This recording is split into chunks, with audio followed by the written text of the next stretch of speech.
Каналыма қош келдіңіздер. Баспалдақпен түсу және көтерілу кезінде таяқты пайдалану.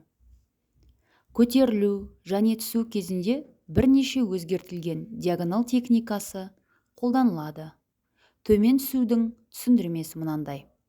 Жоғарғы сатының шетіне жақындаған кезде ол бірінші сатыны маятниктің техникамен сырғанау әдісімен жұмыс істей отырып табалады. Яғни адам қадамының ені мен биіктігін таяқпен өлшейді.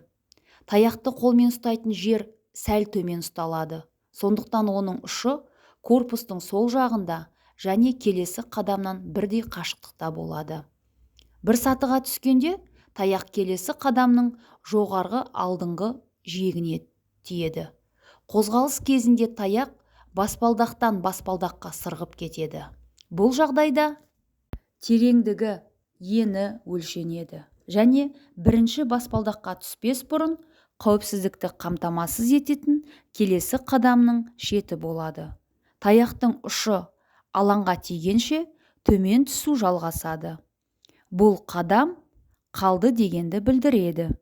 Ал жоғары көтерілудің түсіндірмесінде мына әдістерді қолданылады. Бірінші әдіс.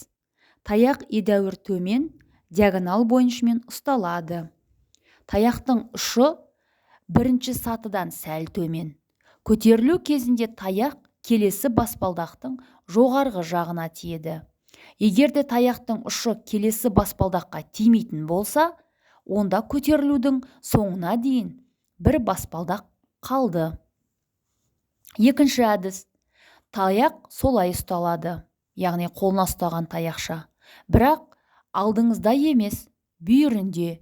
Көтерілген кезде таяқшаның ұшы баспалдақтың шеттерін оңай түрту үшін. Қозғалыс кезінде таяқша бір қалыпта аяқтың үстінен бір сатыға еркін ілінеді.